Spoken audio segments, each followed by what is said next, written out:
اس فیصلے کا جو ایک چھوٹے سے طبقے نے رد عمل دیا، اس فیصلے کے اوپر جس طرح کی زبان استعمال کی، میں مجبور ہوں آج آپ سے بات چیت کرنے کے لیے.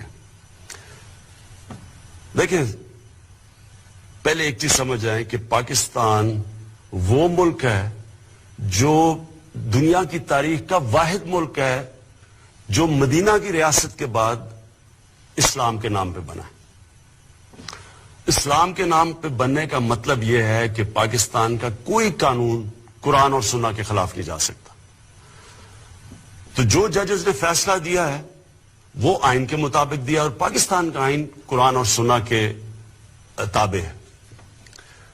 اب جس طرح کی زبان استعمال کی گئی ہے پاکستان کے سپریم کورٹ کے ججز کے اوپر، یہ کہنا کہ وہ فیصلے کے بعد واجب القتل ہے، اور پھر وہی نہیں رکنا، پھر یہ کہنا کہ پاکستان کے جو آرمی چیف ہیں وہ غیر مسلم ہیں، اور جنرلز کو کہا جا رہا ہے اور فوج کو کہا جا رہا ہے کہ آرمی چیف کے خلاف بغاوت کرو. میں پہلے تو ادھر سے شروع کرتا ہوں، اپنی حکومت کی پہلے آپ سے بات کرتا ہوں.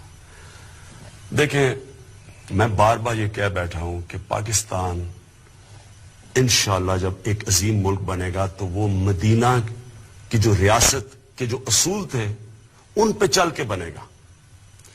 میرا یہ ایمان کا حصہ ہے کہ جب تک ہم جس مقصد کے لیے پاکستان بنا تھا، اسلامی فلاحی ریاست، اگر ہم وہ نہیں بنائیں گے پاکستان کو تو اس کا کوئی مستقبل نہیں ہے. میں یہ بھی سمجھتا ہوں کہ انسان کا ایمان مکمل ہی نہیں جب تک نبی صلی اللہ علیہ وسلم سے انسان عشق نہیں کرتا. ہم نے عملی طور پہ اس حکومت نے وہ کام کیا جو آج تک کبھی کسی نے نہیں کیا، کسی پاکستان کی حکومت نے نہیں کیا. جب ہالینڈ کے اندر وہ جو ڈچ پارلیمنٹیرین تھا اس نے ہمارے نبی صلی اللہ علیہ وسلم کی شان میں گستاخی کی اور وہ خاکے نکالے، تو واحد مسلمان دنیا میں ہمارا ملک تھا جس نے ان سے کمپلین کیا، فارن منسٹر سے بات کی، ان کے ایمبیسڈر سے بات کی، اور یہ پہلی دفعہ ہوا ہے کہ انہوں نے اس ڈچ پارلیمنٹیرین سے خاکے وڈرا کروائے، وہ واپس ہٹے. یہ کبھی پہلے نہیں ہوا. پھر واحد پاکستان پہلی دفعہ ہم نے OIC جو مسلمان ممالک کا جو آرگنائزیشن ہے اس پہ جا کے ہم نے ایشو اٹھایا، اور یونائٹڈ نیشنز میں ہمارے فارن منسٹر نے پہلی دفعہ یونائٹڈ نیشن میں ایشو اٹھایا.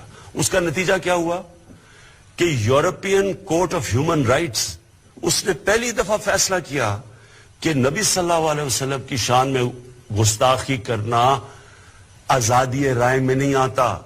یہ پہلی دفعہ ہوا ہے. میں صرف آپ کو یہ بتا رہا ہوں کہ ہم یہ صرف باتیں نہیں کرتے، ہم نے عملی طور پہ کر کے دکھایا ہے کہ ہم واقعی اپنے نبی صلی اللہ علیہ وسلم کی شان میں کسی قسم کی گستاخی نہیں دیکھ سکتے. لہذا جو یہ زبان استعمال کی گئی ہے، میں یہ سوال پوچھنا چاہتا ہوں، کون سی حکومت چل سکتی ہے جدھر کوئی آدمی کھڑا ہو کے کہے کہ ججز کو بھی قتل کر دو اور کہے آرمی چیف کے خلاف بھی بغاوت کر دو، لوگوں کو بھی سڑکوں پہ نکالے، سڑکیں بھی بند کر دے، جس میں ایک حکومت کا کیا قصور ہے اس میں؟ تو کون سی حکومت چل سکتی ہے ایسے؟ کون سا ملک چل سکتا ہے؟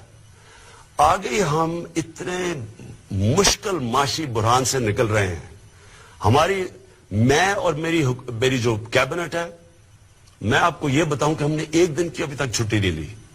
ہم مسلسل لگے ہوئے ہیں کوشش کرنے کہ اپنی قوم کو نکالیں، اپنا جو اس ملک میں پسا ہوا غریب آدمی ہے اس کے لیے حالات بہتر کریں. جو ہم دنیا سے، باقی دوست ممالک سے بات چیت کر رہے ہیں کہ یہاں سرمایہ کاری کرو آ کے، اس کا مقصد ہی یہ ہے کہ یہاں بے روزگاری کم ہو یا غربت کم ہو. اب اگر اس طرح کی حرکتیں کرنی ہے کہ آپ سپریم کورٹ کے فیصلے اگر آپ کو پسند نہیں آئے، یعنی یہ کہنے کی یہ کوشش کر رہے ہیں کہ اگر سپریم کورٹ ان کے کہنے کے مطابق، ان کی من پسندی کے مطابق فیصلہ نہیں کرتا تو اس کا مطلب یہ فیصلہ ہی نہیں مانتے، اس کا مطلب سڑکوں پہ آ جائیں گے، ملک کو روک دیں گے. یعنی کوئی ملک چل سکتا ہے ایسے؟ اور اس کا نقصان کس کو ہے؟ ہمارے پاکستانیوں کو. عوام کو نقصان ہے, غریب لوگوں کو نقصان ہے, سڑکیں بند کر رہے ہیں, لوگوں کی روزگار جا رہا ہے. جو بیچارہ دہاڑی میں جس نے آ کے مزدوری کرنی تھی, جب ملک رک جائے گا وہ کدھر سے بچوں کا پیٹ پالے گا؟ تو میں آج اپنی عوام سب سے یہ کہنا چاہتا ہوں, کسی صورت آپ نے آپ کو اکسانے نہیں دینا. یہ کوئی اسلام کی خدمت نہیں ہو رہی, یہ ملک سے دشمنی ہو رہی ہے. یہ ملک دشمن عناصر اس طرح کی باتیں کرتے ہیں کہ ججز کو قتل کر دو اور فوج میں بغاوت ہو جائے. یہ فوج نے ہمیں ایک بڑی مشکل جو جنگ تھی, دہشت گردی کی جنگ سے ہمیں نکالا ہے. انہوں نے قربانیاں دی ہوئی ہیں. آپ جب کہیں گے کہ فوج آرمی چیف کے خلاف, اور جھوٹ بول کے کہ وہ مسلمان نہیں ہیں آرمی چیف, ان کے اوپر اکسائیں گے, نقصان کس کا ہے, فائدہ کس کا ہے؟ پاکستان کے دشمنوں کا ہے. تو میں آج آپ سب سے, اپنی عوام سے اپیل کر رہا ہوں, اپنے ملک کی خاطر جو یہ اپنی سیاست چمکانے کے لیے آپ کو اکسا رہے ہیں, آپ نے ان کی باتوں میں نہیں آنا. یہ کوئی اسلام کی خدمت نہیں کر رہا ہے, یہ صرف اپنی ووٹ بینک بڑھا رہے ہیں. میں ان عناصر کو اپیل کرتا ہوں کہ ریاست سے نہ ٹکرانا. میں آپ کو یہ اپیل کرتا ہوں کہ اس ملک کی خاطر جو کہ مشکل برات سے نکل رہا ہے, اور اللہ کا شکر ہے آگے اچھا وقت آ رہا ہے, آپ اپنی سیاست چمکانے کے لیے, اپنے ووٹ بینک کے لیے اس ملک کو نقصان نہ پہنچائیں.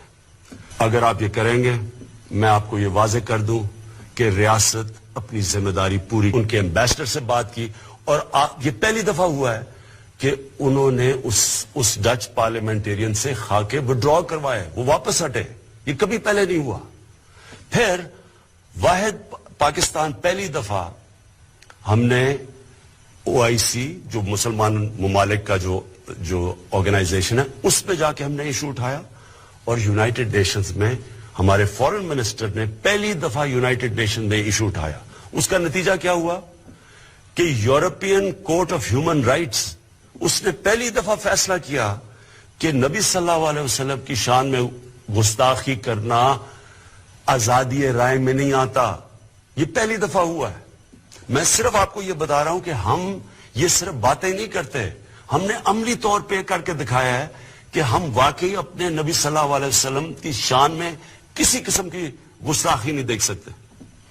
لہذا جو یہ زبان استعمال کی گئی ہے, میں یہ سوال پوچھنا چاہتا ہوں, کون سی حکومت چل سکتی ہے جدھر کوئی آدمی کھڑا ہو کے کہے کہ ججز کو بھی قتل کر دو, اور کہے آرمی چیف کے خلاف بھی بغاوت کر دو, لوگوں کو بھی سڑکوں پہ نکالے, سڑکیں بھی بند کر دے, جس میں ایک حکومت کا کیا قصور ہے اس میں؟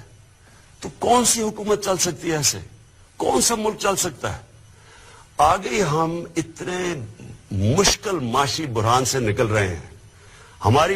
میں اور میری جو کیبنٹ ہے, میں آپ کو یہ بتاؤں کہ ہم نے ایک دن کی ابھی تک چھٹی نہیں لی. ہم مسلسل لگے ہوئے ہیں کوشش کرنے کہ اپنی قوم کو نکالیں, اپنا جو اس ملک میں پسا ہوا غریب آدمی ہے اس کے لیے حالات بہتر کریں. جو ہم دنیا سے, باقی دوست ممالک سے بات چیت کر رہے ہیں کہ یہاں سرمایہ کاری کرو آ کے, اس کا مقصد ہی یہ ہے کہ یہاں بے روزگاری کم ہو, یا وہ